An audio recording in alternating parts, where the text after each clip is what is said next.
So, you know, as Trista had mentioned, these movement building series, we've been doing these for 3 or 4 years. And actually, it's really fitting that Rose is here today because when we first started our movement building activities, it was really, we gathered together a number of grantees and we worked with, this is working, right? Yeah, it's good. All right. We worked with a number of organizations to talk about this moment that we're in now. This movement building moment, this moment where we can kind of think and act differently. And that was 3.5 years ago. And it was funny, we were just reminiscing, Rose and I took a road. I have, I guess, just a brief summary for those of you who have not seen the book, are not aware of the issues raised. Let me try to highlight and put it in some kind of context. I think getting into that book involves getting into my own kind of personal history.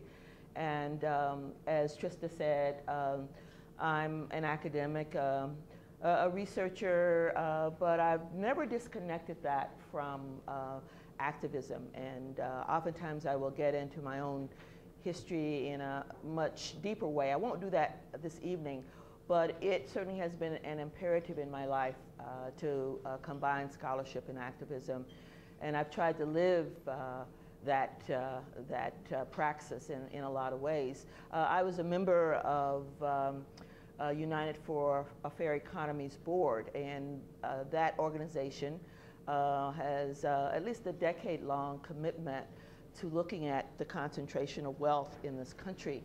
And of course, when you begin talking about wealth concentration, you in fact are talking about class, and class is a difficult issue to articulate in a society that professes not to be about class, but is so eminently about that particular divide. Wealth was steeply and deeply concentrated in this country, but that particular assertion had not been disaggregated. We'd not looked at it through another set of lenses.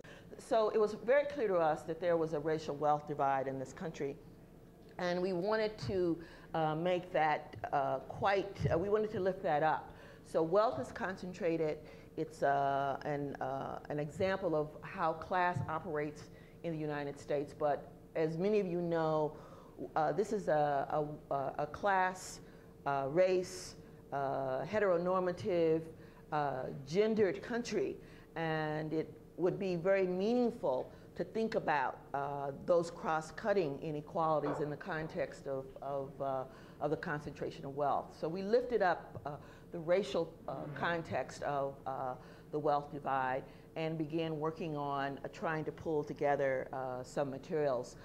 Since the book was released, United for a Fair Economy has every year around the time of the King celebration released information on the nature of the dream. And if you go online, you can pull up that most recent document. Last year, the focus was on foreclosure. But the thing that was very striking about our research and our own lived experience was not only was wealth divided by race or racialized in a way that was amazing, but it was the degree of racialization of wealth in this country that really struck us. And just to lift up 2 or 3 points that we opened the book with, we were using 2004 data, and for every dollar that a white American had, Americans of color had about 10 cents. And if you looked at that in dollar terms, and we'll probably talk about the difference between wealth and income, but at that time, the median net worth for a family of 4 was about $140,000 for white Americans. Of course, this is going to get more complicated in the wake of the economic implosion and wealth being taken out of the coffers of many people, but much more so for communities of color. I want to certainly talk about that. But for African Americans, that median net worth was right around $19,000. For Latinos, just about the same amount. So how could you get that kind of divide? $140,000 as contrasted to 18,000 or 19,000. So we knew that there was a story behind that, and we call this the story of the racial wealth divide, and began looking into some of that history. Now, you could have entered this conversation in a number of places. You could have entered the analyses in a number of places. And my own work has definitely been about a critique of capitalism and issues of political economy. But we wanted to look at public policies, and especially governmental or state policies. And very interestingly, we've just lived through this past year a textbook case of how policy is made or not made around this whole issue of health care. But it was very clear that policy is made for the interest of some folk and not for the interest of others. That wasn't news. But what struck us historically was how systematically a category of people were lifted up and opportunities were opened for them, and as systematically doors were closed. So this was concentrated, intentional, and you can get into the analytical reasons for this. How does a new nation cohere that's built on slavery, that's built on land theft? How is it possible that class is mediated by a racial divide? And clearly that theme was very much a part of this story. How are you going to hold people in abeyance and enslavement without some kind of ongoing justification? And not only the justification, but the ongoing rationalization of why this is right. How do you take the lands of indigenous peoples without having a whole set of explanations? So the ideology, the interests, especially specific governmental policies, were very central to the story that we tried to tell. If you're interested in getting a copy, it's easily enough obtained. The New Press, just go online to the New Press or Amazon.com, or go over to the University of Minnesota bookstore, and they have several copies over there.